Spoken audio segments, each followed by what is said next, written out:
kardiovaskular ini masih menempati peringkat teratas penyakit yang paling mematikan di seluruh dunia. Ashraf Sinclair yang dikenal memiliki gaya hidup sehat meninggal akibat penyakit yang kerap disebut silent killer.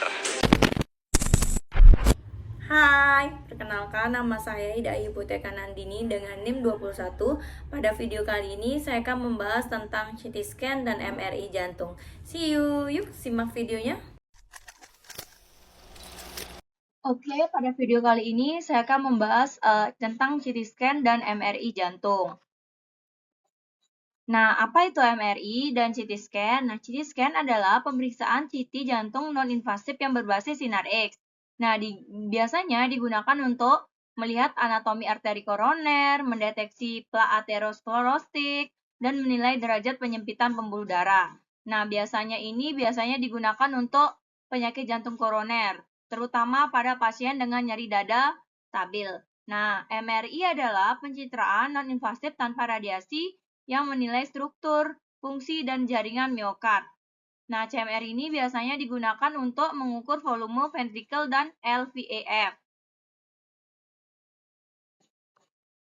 Nah, adapun contoh dari gambar CT scan dan MRI jantung pada penyakit jantung koroner, yang dimana CT scan ini biasanya menunjukkan penyempitan signifikan pada arteri koroner karena penumpukan plak. Nah, itu kan ditunjukkan pada tanda panah.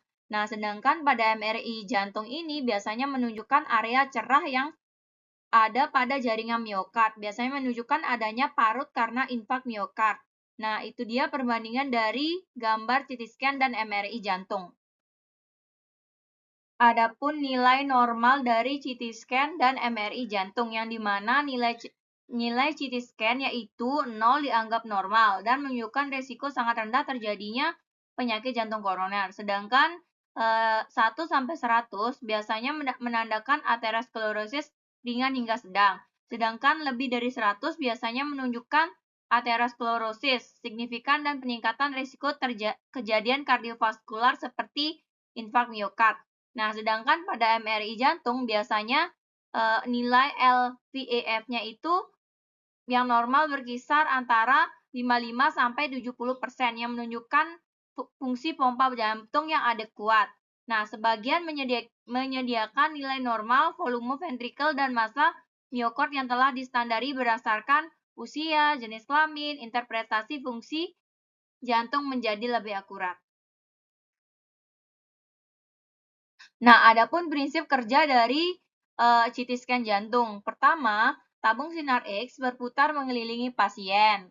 Kemudian, detektor menangkap sinar X yang menembus jaringan. Sehingga komputer ini kan menemukan data yang berupa gambar 3 dimensi. Nah, kemudian ada obat yang digunakan dalam CT scan jantung, yaitu kontras iodin, yang berfungsi untuk meningkatkan visualisasi pembuluh darah koroner.